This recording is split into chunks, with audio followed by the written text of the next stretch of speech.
حضرت عبداللہ بن عباس رضی اللہ عنہ کہتے ہیں کہ رسول اللہ صلی اللہ علیہ وسلم نے فرمایا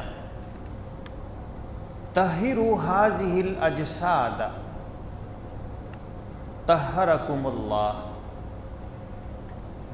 تم اپنے جسم کو پاک صاف رکھو، اللہ تمہیں گناہوں سے پاک صاف فرما دیں گے۔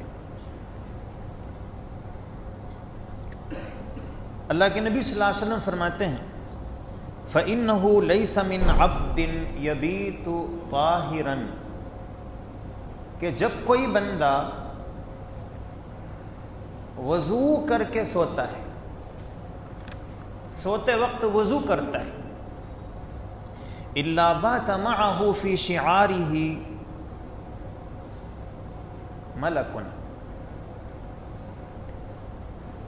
مگر جب وہ بندہ سوتا ہے تو اللہ تعالیٰ اس کے ساتھ ایک فرشتے کو وہاں کھڑا کر دیتے ہیں، ایک فرشتہ بھی اس کے پاس موجود ہوتا ہے، فرشتہ اس کے ساتھ رات گزارتا ہے۔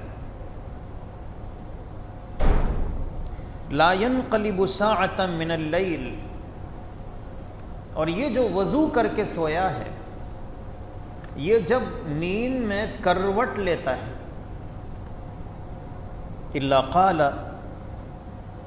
وہ فرشتہ کہتا ہے جو اللہ نے اس کے پاس اب مقرر کر دیا ہے، اللہم اغفر لعبدک فإنہ بات طاہرا، اے اللہ آپ اس بندے کی مغفرت فرما دیجئے، اس کے گناہوں کو معاف کر دیجئے، اس لیے کہ یہ وضو کر کے سویا ہے۔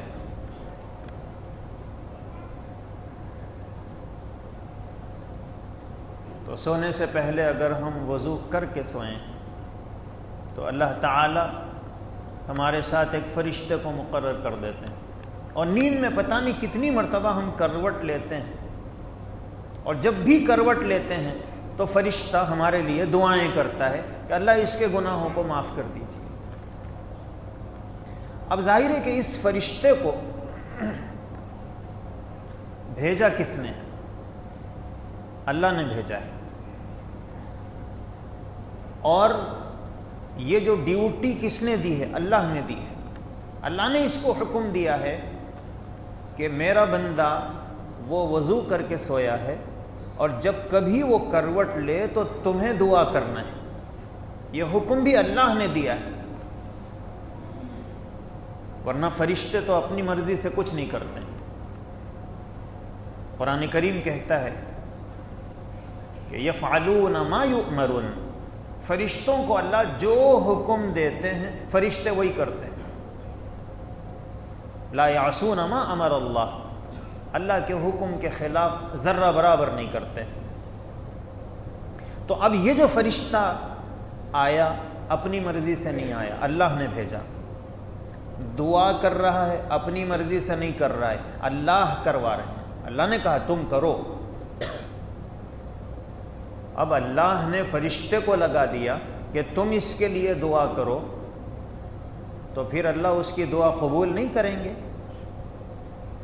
اگر اللہ کو اس کی دعا قبول کرنا نہ ہوتا تو اسے بھیجتے ہی کیوں؟ تو پتہ چلا کہ اگر ہم وضو کر کے سوئیں تو پھر رات نہیں گزرتی ہے اللہ ہمارے گناہوں کو معاف کر دیتے ہیں۔ اس لیے وضو کے ساتھ سونے کی کوشش کرنا چاہیے۔